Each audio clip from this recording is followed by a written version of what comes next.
Welcome! This is the third in the What is Ubuntu series of lectures. As you will learn, Ubuntu is very practical, but it is also abstract.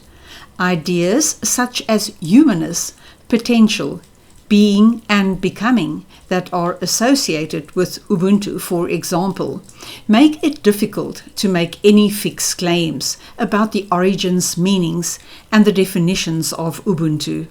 As we learn about Ubuntu, we see that Ubuntu cannot be put into a box. Since Ubuntu has become a household name for many in South Africa, people are not ordinarily interested in knowing where it comes from. But asking this important question has been a most rewarding and fascinating exercise that has produced some interesting and valuable information that we share with you in this lecture. Before we do so, however, we would like to pause here to honor Mama Africa, as our continent is lovingly referred to, for her wonderful contributions to the world in numerous fields, including natural and human sciences, technology, creative arts, and the universe of spirituality and philosophy.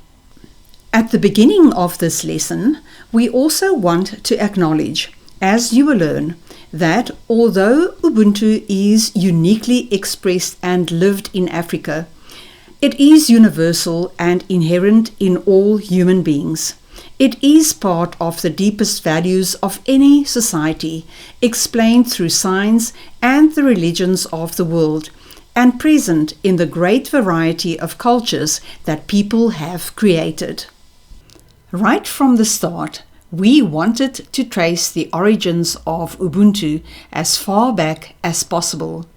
It was the values and principles of Ubuntu that led us to ancient Africa and Kemetic spirituality, the connection that is confirmed by various respected Ubuntu thought leaders and authors on ancient African spirituality, cosmology, and indigenous knowledge. In doing so, we come across the Nature of Ma'at that we share with you just so briefly. According to this ancient knowledge, Ma'at, the goddess of truth, law, order, and justice, stands at the center of Ubuntu. Learning about Ma'at, that is referred to by many as the original African way of living, as a means to appreciate Ubuntu, is truly enriching. Now, staying with Africa, who we are as human beings and what Ubuntu means could never be fully appreciated without considering and honoring our first people, the Khoisan, and their ancient thoughts on life and unity. One of the things that is important for Ubuntu to work is for us to be aware of the underlying oneness, the unity of life, something that the Khoisan and all other indigenous societies throughout the world are known and respected for.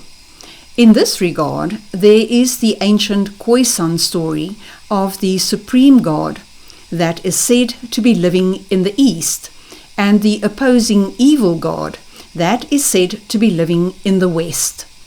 The Khoisan understood that life contained both good as well as evil, and to make their lives governable, they combined the existence of good and evil through the personality of Kagan, represented by an eland. Many Khoisan stories speak of Kagan trying to trick the hunters to help the eland, the unity of life, to escape.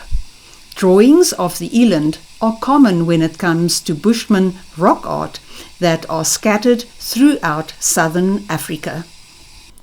A basic question that comes to mind when it comes to Ubuntu is, when was it first spoken of and or written about?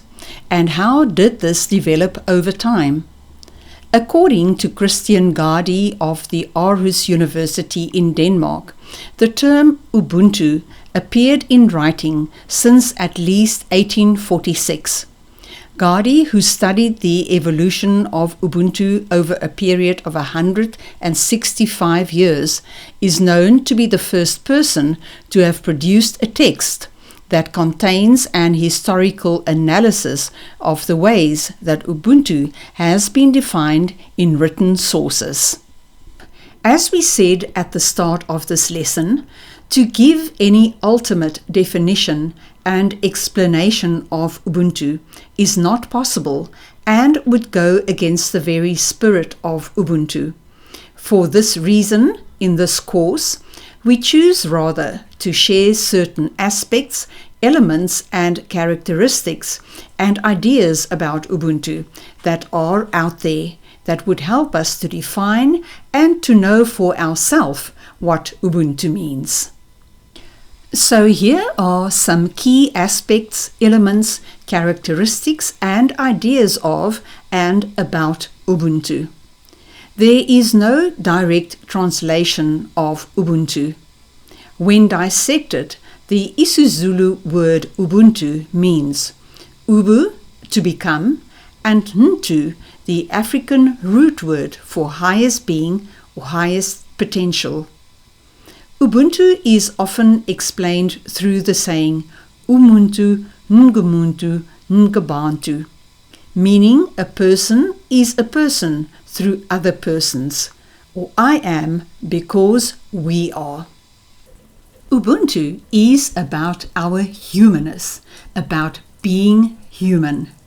Ubuntu is about personhood, family and community.